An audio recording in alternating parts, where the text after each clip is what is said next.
what it is. Welcome to another episode of Video Game Therapy. I am VGT and today we are back with another episode of what is undoubtedly the greatest series on YouTube, VGT ASKS.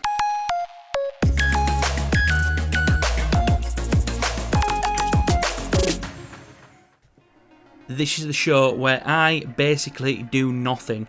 I put the burning questions of the video game world to you, the gamers, the experts in the field, if you will, and you give me the answers. So, without further ado, adieu.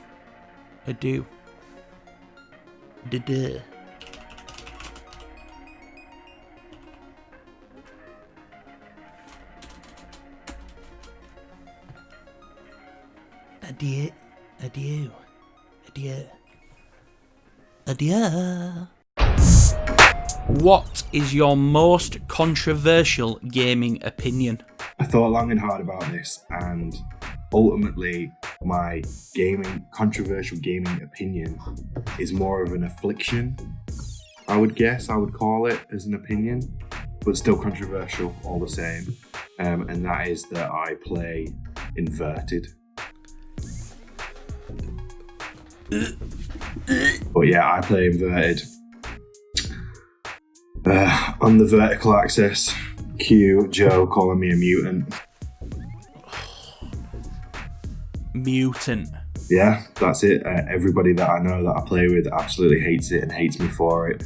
I tried to work out why I play that way, and I think the older games that I played, that was the default way of playing it, and I fell into it. And then throughout college and university, I was doing a media studies degree.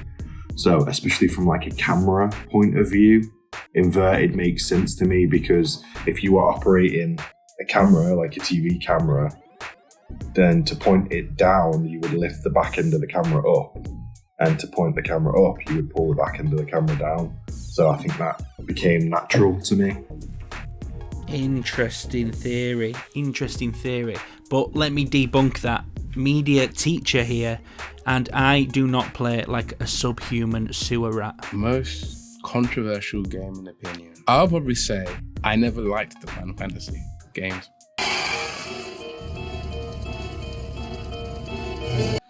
I thought it was boring.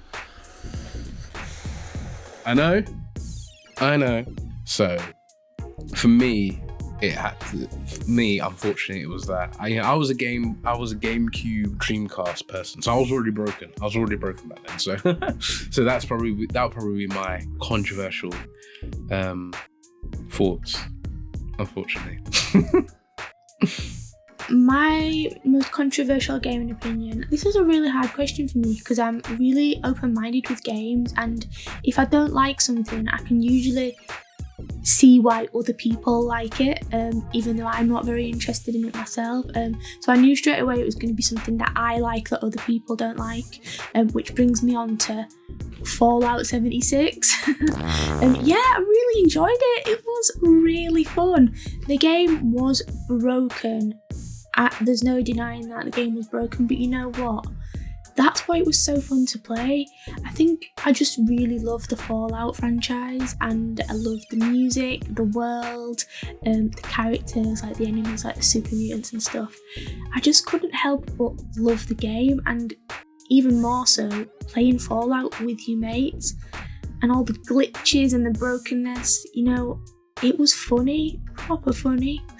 I mean, I think we only played it till level 30, but I know that's a lot further than most people managed to play on it, with the fact that the game was pretty unplayable. It was an absolute mess. It played horrendous, but I had so much fun. I've not played it yet since it's been updated with the NPCs and stuff. I do plan to go back to it and see what it's like now, because I bet I'll love it even more now. But yeah, Fallout 76, there you go. That's pretty controversial, isn't it? My controversial gaming opinion is Majora's Mask is actually a better game than Ocarina of Time. I can already imagine the collective reaction to that. I imagine Joe's probably got steam coming out of his nose. His eyes are currently glowing red. he's pretty triggered by that, but I'll do my best to explain why I think that. So firstly, I just want to talk about the development cycle. The game was actually made in a year. The Nintendo president at the time, Shigeru Miyamoto, gave a task to Eiji Aonuma to make the game in a year as a sequel to Ocarina of Time. A task which actually gave Eiji Aonuma nightmares. He had a reoccurring nightmare that he was being chased by Dekus. So firstly, just the fact that the game was made in a year. Obviously, it borrowed a lot of the assets from Ocarina of Time, but I still think the fact that it was made in a year just makes it an amazing achievement, really. Secondly, I just want to talk a bit about the game thematically.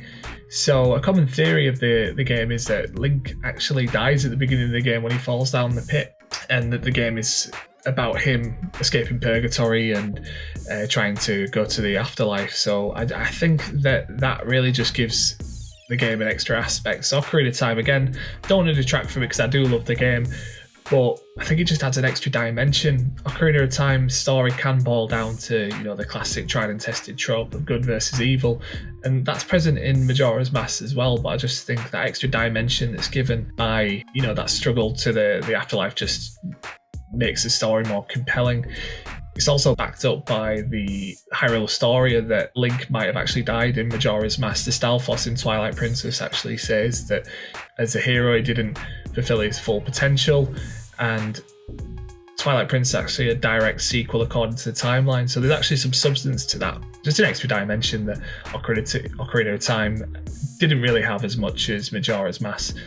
I just love the aspect of being able to, not only control Link, but you've got Deku Link, you've got Goron Link, and my personal favourite, Zora Link. I just love nothing more than just swimming through the ocean, and that you can jump up and down out of the water. It's class, basically. And I have no idea why they inexplicably removed that in the Majora's Mask remake, but that's another point anyway. Chris talked about the Redeads and how scary the Redeads were to him when he was a kid. Absolutely agree with that. And in Majora's Mask is something similar to the Redeads.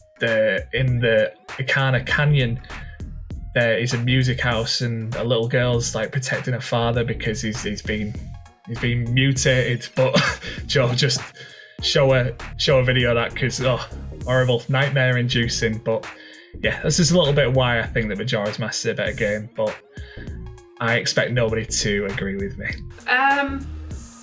Controversial gaming opinion. What games have you played, but then you've not seen anybody or heard anybody else play?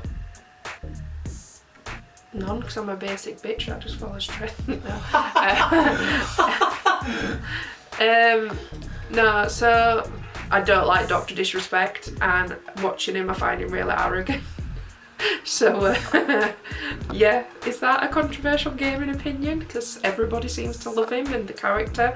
I don't like his vibe, whereas there's some other amazing streamers that are very more like community based and a lot less arrogant, and just who knows what's going on right now because everything's up in the air with I was going to say Dr. Shroud.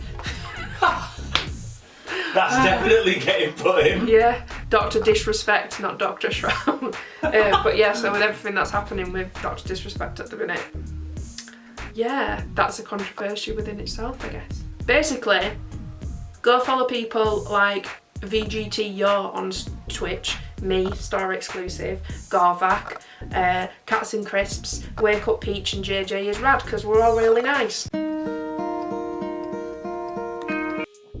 I was going to talk about why Death Stranding was a total shit show, but a lot of other people didn't think it was good either, so...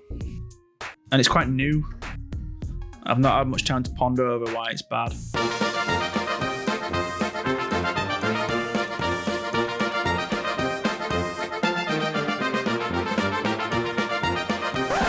My most controversial opinion on video games is that, ready for this, Pokemon games are terrible. I just didn't, as a kid, when I first ever played one, I just didn't, the pacing was so slow. Taking it in turns to just kick fuck out of Weedles. It just wasn't fun. It wasn't exciting. Like, you always knew what would come in. It was so predictable. You always knew what was around the corner. Oh, just Weedle. All right, yeah. How many more? 100 maybe? Oh, great. You know, what else were there? Oh, Pidgey, nice one. I've already thought about 50 of them. I do like some turn-based games. However, if the turn-based combat is not fun, then the game is not fun.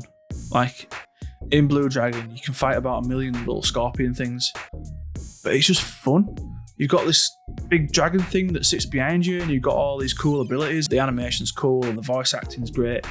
There's just so much charm about it, but Pokemon has zero charm. Nothing at all.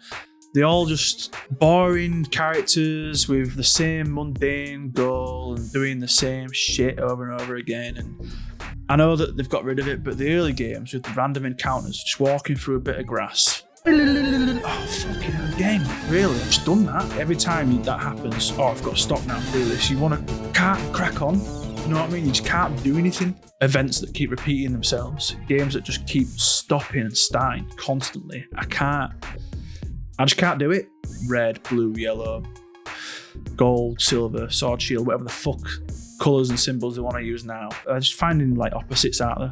Pokemon brother and sister. Pokemon fucking drum and bass. Don't know. Think of an opposite. They'll make a Pokemon game out of it. They'll just milk the fuck out of it. The same formula, the same shit. Pokemon is just bad. That's my controversial opinion. Controversial opinion in gaming. DayZ. They say, oh, it's in alpha. Cool. It's been in it's in beta. It's been in beta for 7 years. How can you be in beta for 7 years and then release it officially on disc, on Xbox, on PlayStation, everything like that, full price game, and it's even worse? Preach, brother. Dude, I could do a full video on this. Releasing a game before it's finished and having people pay for it is fucking dumb. You wouldn't get that anywhere else, would you? You wouldn't go to a restaurant and then bring you out a half-cooked meal and be like, well, you can eat it now, but it's not going to be as good until it's finished cooking. I think what companies need to do is to stop bloody releasing games when you get the game and you get a day one patch. Why a day one patch? That basically identifies that the game's broken before the consumers have actually put the damn thing in the console. Just stop doing that sort of stuff and just do what Cyberpunk's done recently. Is like, we want to get it right, so they've postponed it. People who are investing, 50, 60 quid in a game, and then if not more on special editions and stuff like that, are actually getting what they damn paid for in the first place, and that is a game which works.